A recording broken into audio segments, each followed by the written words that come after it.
رسول اللہ صلی اللہ علیہ وآلہ وسلم نے فرمایا کہ علامات قیامت میں سے یہ ہے کہ علم دین کم ہو جائے گا، جہل ظاہر ہو جائے گا، زنا بکثرت ہوگا، عورتیں بڑھ جائیں گی اور مرد کم ہو جائیں گے، حتیٰ کہ 50 عورتوں کا نگران صرف ایک مرد رہ جائے گا۔ صحیح بخاری حدیث نمبر 81۔ رسول اللہ صلی اللہ علیہ وسلم نے فرمایا کہ میں سو رہا تھا، اسی حالت میں مجھے دودھ کا پیالہ دیا گیا، میں نے خوب اچھی طرح پی لیا، حتیٰ کہ میں نے دیکھا کہ تازگی میرے ناخنوں سے نکل رہی ہے۔ پھر میں نے اپنا بچا ہوا دودھ عمر بن الخطاب کو دے دیا۔ صحابہ رضی اللہ عنہم نے پوچھا، آپ نے اس کی کیا تعبیر لی؟ آپ صلی اللہ علیہ وسلم نے فرمایا، علم۔ صحیح بخاری حدیث نمبر 82۔ حجۃ الوداع میں رسول اللہ صلی اللہ علیہ وسلم لوگوں کے مسائل دریافت کرنے کی وجہ سے منا میں ٹھہر گئے تو ایک شخص آیا اور اس نے کہا کہ میں نے بے خبری میں ذبح کرنے سے پہلے سر منڈا لیا۔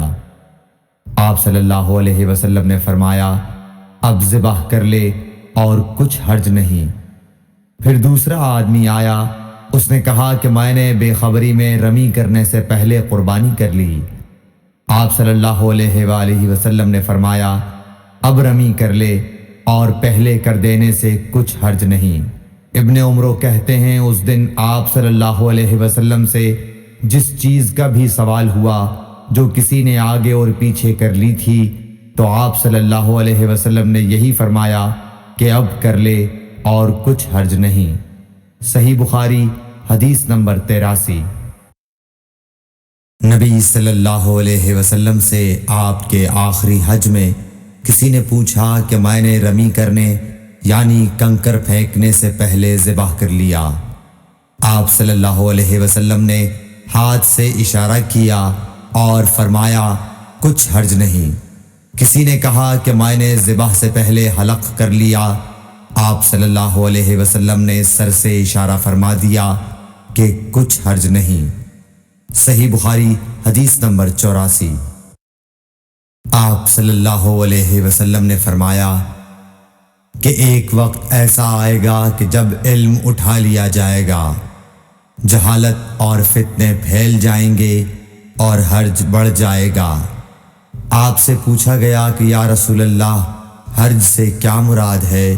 آپ صلی اللہ علیہ وسلم نے اپنے ہاتھ کو حرکت دے کر فرمایا، اس طرح گویا آپ صلی اللہ علیہ وسلم نے اس سے قتل مراد لیا۔ صحیح بخاری حدیث نمبر 85۔ ہم سے موسیٰ بن اسماعیل نے بیان کیا، ان سے وہیب نے، ان سے حشام نے فاطمہ کے واسطے سے نقل کیا، وہ اسما سے روایت کرتی ہیں کہ میں عائشہ رضی اللہ تعالی عنہا کے پاس آئی، وہ نماز پڑھ رہی تھیں۔ میں نے کہا، لوگوں کا کیا حال ہے؟ تو انہوں نے آسمان کی طرف اشارہ کیا، یعنی سورج کو گہن لگا ہے۔ اتنے میں لوگ نماز کے لیے کھڑے ہو گئے۔ حضرت عائشہ رضی اللہ تعالی عنہا نے کہا، اللہ پاک ہے۔ میں نے کہا، کیا یہ گہن کوئی خاص نشانی ہے؟ انہوں نے سر سے اشارہ کیا، یعنی ہاں۔ پھر میں بھی نماز کے لیے کھڑی ہو گئی، حتیٰ کہ مجھے غش آنے لگا تو میں اپنے سر پر پانی ڈالنے لگی۔ پھر نماز کے بعد رسول اللہ صلی اللہ علیہ وسلم نے اللہ تعالیٰ کی تعریف کی اور اس کی صفت بیان فرمائی۔ پھر فرمایا، جو چیز مجھے پہلے دکھلائی نہیں گئی تھی، آج وہ سب اس جگہ میں نے دیکھ لی، یہاں تک کہ جنت اور دوزخ کو بھی دیکھ لیا، اور مجھ پر یہ وحی کی گئی کہ تم اپنی قبروں میں آزمائے جاؤ گے۔ مثل یا قرب کا کون سا لفظ؟ حضرت اسما نے فرمایا، میں نہیں جانتی۔ فاطمہ کہتی ہیں، یعنی فتنہ دجال کی طرح آزمائے جاؤ گے۔ کہا جائے گا قبر کے اندر کہ تم اس آدمی کے بارے میں کیا جانتے ہو؟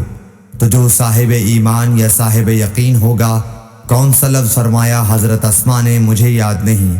وہ کہے گا، وہ محمد اللہ کے رسول صلی اللہ علیہ وسلم ہیں۔ جو ہمارے پاس اللہ کی ہدایت اور دلیلیں لے کر آئے تو ہم نے ان کو قبول کر لیا اور ان کی پیروی کی۔ وہ محمد صلی اللہ علیہ وسلم ہیں۔ 3 بار اسی طرح کہے گا، پھر اس سے کہہ دیا جائے گا کہ آرام سے سو جا، بے شک ہم نے جان لیا کہ تو محمد صلی اللہ علیہ وسلم پر یقین رکھتا تھا۔ اور بہرحال منافق یا شکی آدمی، میں نہیں جانتی کہ ان میں سے کون سا لفظ حضرت اسما نے استعمال کیا، تو وہ منافق یا شکی آدمی کہے گا کہ جو لوگوں کو میں نے کہتے سنا میں نے بھی وہی کہہ دیا، باقی میں کچھ نہیں جانتا۔ صحیح بخاری حدیث نمبر 86۔ قبیلہ عبد القیس کا وفد رسول اللہ صلی اللہ علیہ وسلم کی خدمت میں آیا۔ آپ صلی اللہ علیہ وسلم نے دریافت کیا کہ کون سا وفد آیا ہے یا یہ کون لوگ ہیں؟ انہوں نے کہا ربیعہ خاندان کے لوگ ہیں۔ آپ صلی اللہ علیہ وسلم نے فرمایا کہ مبارک ہو قوم کو آنا، یا مبارک ہو اس وفد کو جو کبھی نہ رسوا ہو نہ شرمندہ ہو۔ اس کے بعد انہوں نے عرض کیا کہ ہم ایک دور دراز کونے سے آپ کے پاس آئے ہیں، اور ہمارے اور آپ کے درمیان کفار مضر کا قبیلہ پڑتا ہے۔ اس کے خوف کی وجہ سے ہم حرمت والے مہینوں کے علاوہ اور ایام میں نہیں آ سکتے، اس لیے ہمیں کوئی ایسی قطعی بات بتلا دیجیے کہ جس کی ہم اپنے پیچھے رہ جانے والے لوگوں کو خبر دے دیں اور اس کی وجہ سے ہم جنت میں داخل ہو سکیں۔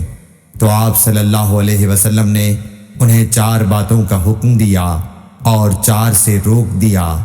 اول انہیں حکم دیا کہ ایک اللہ پر ایمان لائیں، پھر فرمایا کہ کیا تم جانتے ہو کہ ایک اللہ پر ایمان لانے کا کیا مطلب ہے؟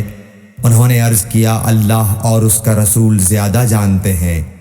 آپ صلی اللہ علیہ وسلم نے فرمایا ایک اللہ پر ایمان لانے کا مطلب یہ ہے کہ اس بات کا اقرار کرنا کہ اللہ کے سوا کوئی معبود نہیں، اور یہ کہ محمد صلی اللہ علیہ وسلم اللہ کے سچے رسول ہیں، اور نماز قائم کرنا، زکوٰۃ ادا کرنا، اور ماہ رمضان کے روزے رکھنا، اور یہ کہ تم مال غنیمت سے 5واں حصہ ادا کرو، اور 4 چیزوں سے منع فرمایا، دبا، حنتم، مزفت کے استعمال سے۔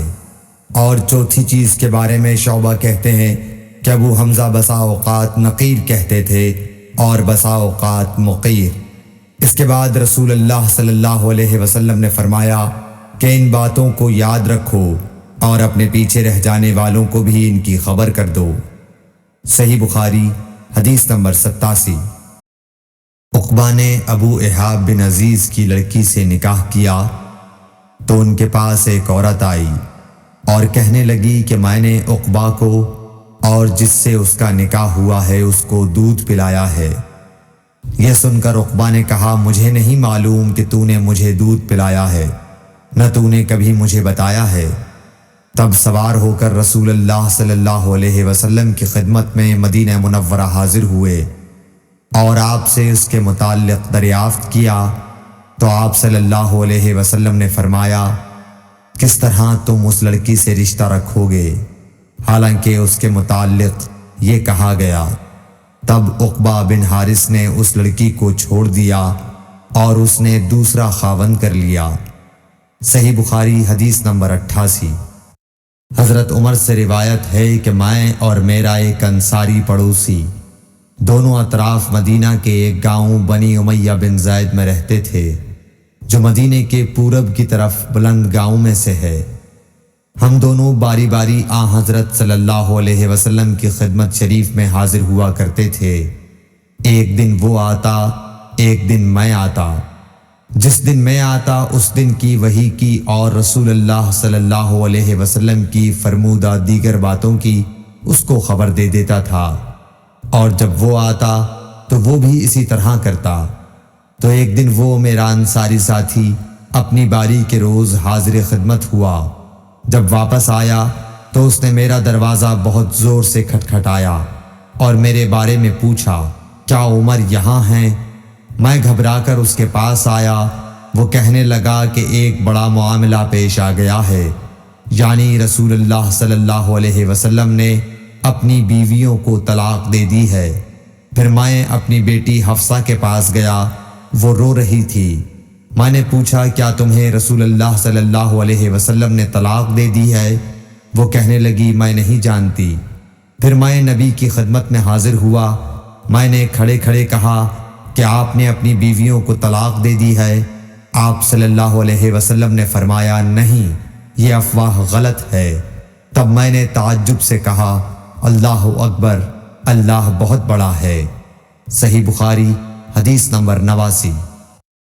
ایک شخص حزم بن ابی کعب نے رسول اللہ کی خدمت میں آ کر عرض کیا یا رسول اللہ، فلاں شخص معاذ بن جبل لمبی نماز پڑھاتے ہیں، اس لیے میں جماعت کی نماز میں شریک نہیں ہو سکتا، کیونکہ میں دن بھر اونٹ چرانے کی وجہ سے رات کو تھک کر چکنا چور ہوتا ہوں اور طویل قرات سننے کی طاقت نہیں رکھتا۔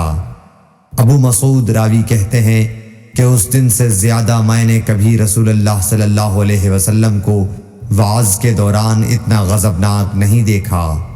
آپ صلی اللہ علیہ وسلم نے فرمایا اے لوگو، تم ایسی شدت اختیار کر کے لوگوں کو دین سے نفرت دلانے لگے ہو۔ سن لو، جو شخص لوگوں کو نماز پڑھائے تو وہ ہلکی پڑھائے، کیونکہ ان میں بیمار، کمزور اور حاجت والے سبھی قسم کے لوگ ہوتے ہیں۔ صحیح بخاری حدیث نمبر 90۔ ایک شخص عمیر یا بلال نے رسول اللہ صلی اللہ علیہ وسلم سے پڑی ہوئی چیز کے بارے میں دریافت کیا۔ آپ نے فرمایا اس کی بندھن پہچان لے، یا فرمایا کہ اس کا برتن اور تھیلی کو پہچان لے، پھر 1 سال تک اس کی شناخت کا اعلان کراؤ، پھر اس کا مالک نہ ملے تو اس سے فائدہ اٹھاؤ، اور اگر اس کا مالک آ جائے تو اسے سونپ دو۔ اس نے پوچھا کہ اچھا گمشدہ اونٹ کے بارے میں کیا حکم ہے؟ آپ کو اس قدر غصہ آ گیا کہ رخسار مبارک سرخ ہو گئے، یا راوی نے یہ کہا کہ آپ کا چہرہ سرخ ہو گیا۔ یہ سن کر آپ صلی اللہ علیہ وسلم نے فرمایا تجھے اونٹ سے کیا واسطہ؟ اس کے ساتھ خود اس کی مشق ہے اور اس کے پاؤں کے سم ہیں، وہ خود پانی پر پہنچے گا اور خود پی لے گا اور خود درخت پر چرے گا، لہذا اسے چھوڑ دو یہاں تک کہ اس کا مالک مل جائے۔ اس نے کہا کہ اچھا گمشدہ بکری کے بارے میں کیا ارشاد ہے؟ آپ نے فرمایا وہ تیری ہے یا تیرے بھائی کی، ورنہ بھیڑیے کی غذا ہے۔ صحیح بخاری حدیث نمبر 91۔ رسول اللہ صلی اللہ علیہ وسلم سے کچھ باتیں دریافت کی گئیں کہ آپ کو برا معلوم ہوا، اور جب اس قسم کے سوالات کی آپ صلی اللہ علیہ وسلم پر بہت زیادتی کی گئی تو آپ کو غصہ آ گیا۔ پھر آپ نے لوگوں سے فرمایا اچھا اب مجھ سے جو چاہو پوچھو۔ تو ایک شخص نے دریافت کیا کہ میرا باپ کون ہے؟ آپ نے فرمایا تیرا باپ حذافہ ہے۔ پھر دوسرا آدمی کھڑا ہوا اور اس نے پوچھا کہ یا رسول اللہ میرا باپ کون ہے؟ آپ نے فرمایا کہ تیرا باپ سالم شیبہ کا آزاد کردہ غلام ہے۔ آخر حضرت عمر رضی اللہ تعالی عنہ نے آپ کے چہرہ مبارک کا حال دیکھا تو عرض کیا یا رسول اللہ، ہم ان باتوں کے دریافت کرنے سے جو آپ کو ناگوار ہوں اللہ تعالی سے توبہ کرتے ہیں۔ صحیح بخاری حدیث نمبر 92۔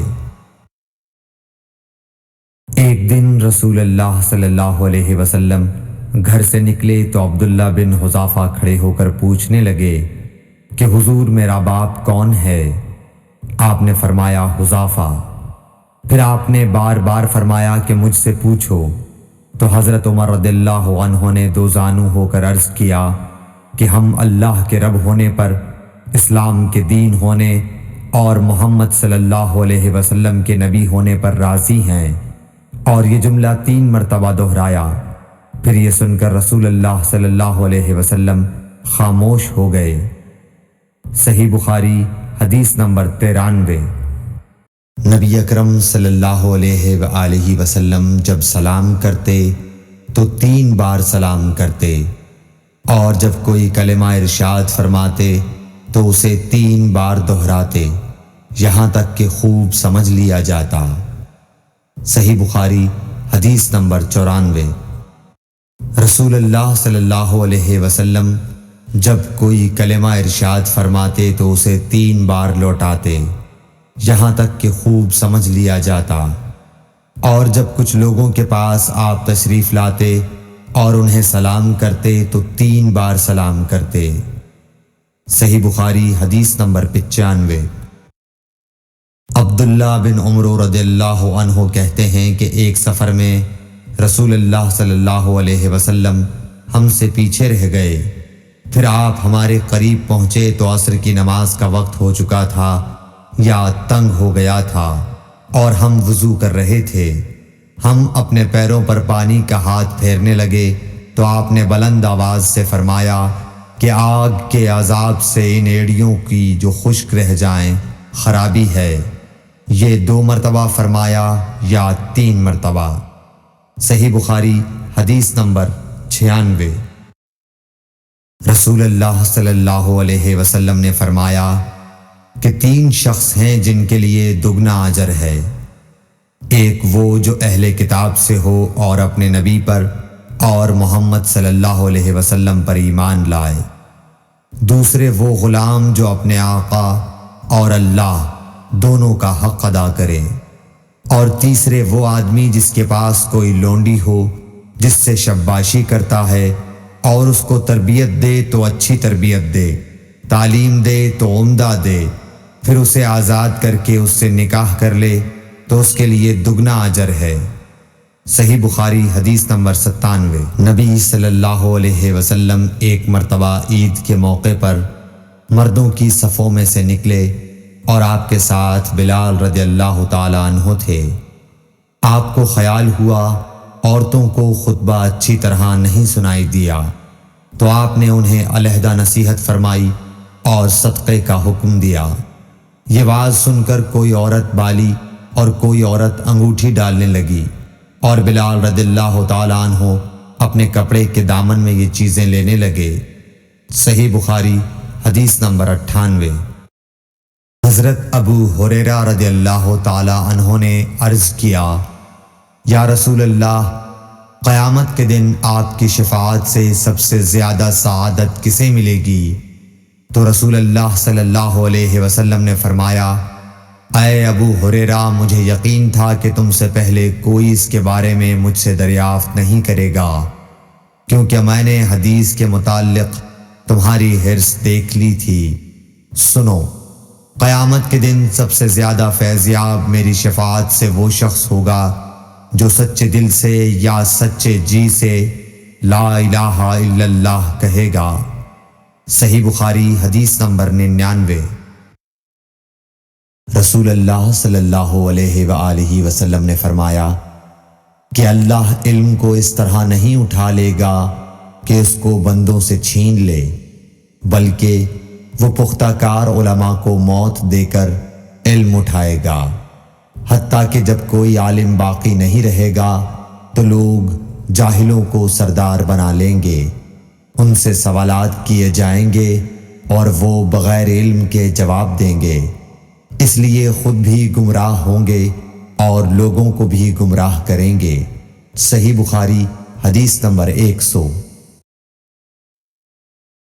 عورتوں نے رسول اللہ صلی اللہ علیہ وسلم سے کہا کہ آپ سے فائدہ اٹھانے میں مرد ہم سے آگے بڑھ گئے ہیں، اس لیے آپ اپنی طرف سے ہمارے واعظ کے لیے بھی کوئی دن خاص فرما دیں۔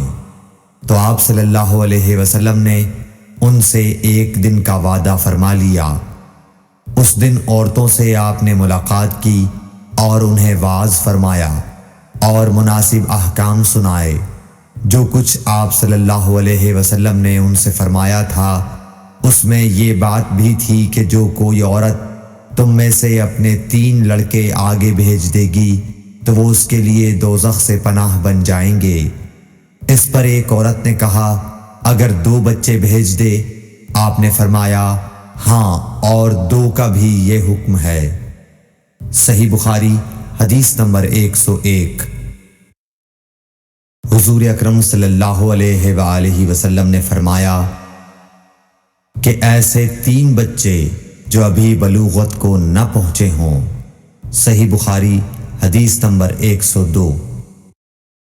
نبی کریم صلی اللہ علیہ وسلم نے فرمایا کہ جس سے حساب لیا گیا اسے عذاب کیا جائے گا۔